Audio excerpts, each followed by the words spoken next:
Welcome to Poker Market, making poker more efficient. Hello guys, this is Stefan for Grindersplace.com. I want to make a video for no-limit tunnel players.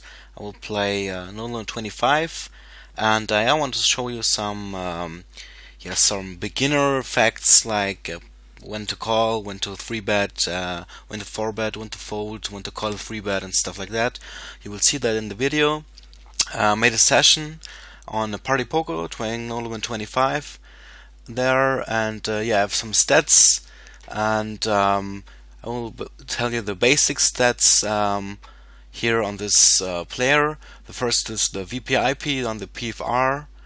Then we have some steal stats. The 63 stats here, the fold to steal in the big blind against the small blind.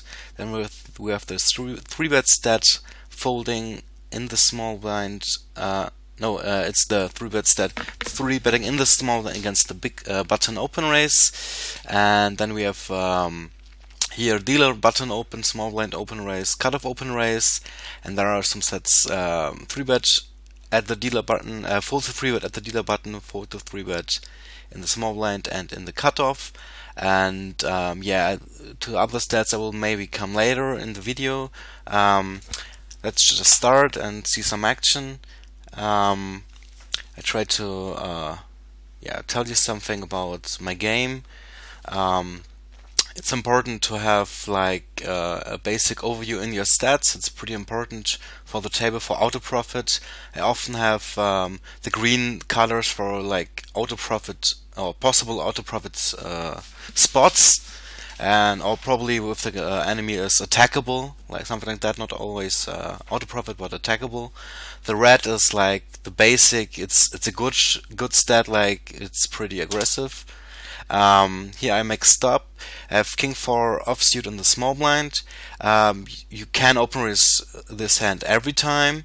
And you see I have 70% open raise in this one. It's not the best stats. It's probably most of the time very bad. It's too much.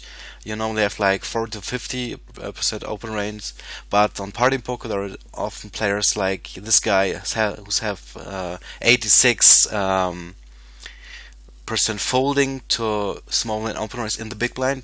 So it's an auto profit spot. If you have like 60 or the normal stats like 63 if you have auto profit spot, but you can attack it like if he has like 60% because your hand value plays.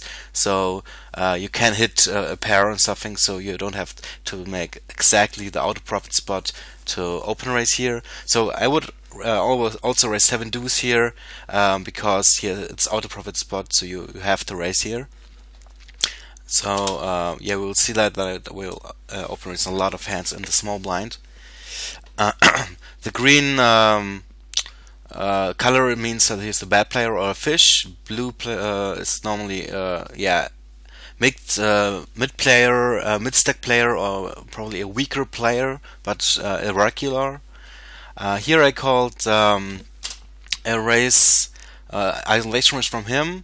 He's playing not full stacked. His stats seem to be solid. I just have 150 hands, and it was a fish limper with a 45 9 stats. I would not say that he's 3-betting that much, so I can call for set value here, or probably even for hand value.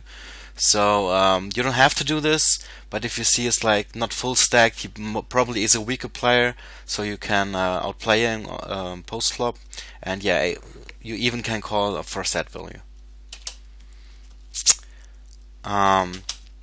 Here I probably defended with 6s in the big blind.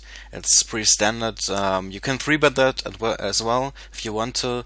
I have no information of this player, so I just call it here. If you have if you know he is open raising very much and folding a lot of 3-bets, you can also 3-bet here, but the hand is strong enough to just call.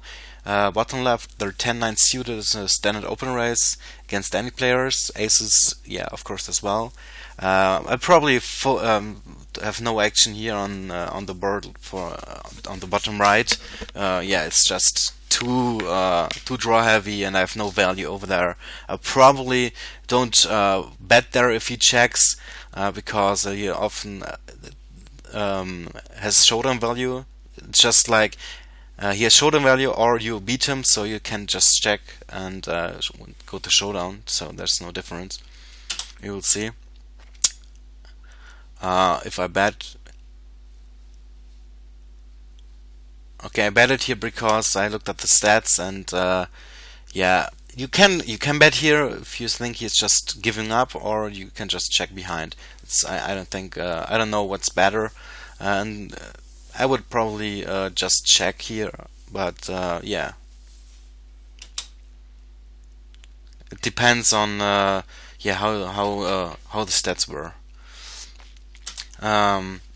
Here I bet on the turn when the flop was checked. I often have the best hand. He checked and he checked behind, so he has probably nothing, maybe ace high, and I want to have value from him now. So I bet $2 and 360. It's pretty standard bet size. You can bet smaller to have him like calling ace high, but yeah, it's pretty standard. On the top right, Queen 10 offsuit is not an open raise under the gun. I'll probably open raise it on the cutoff if the button and the blinds are yeah, weaker players, but you can also fold it there. On the bottom right, we have ace queen here.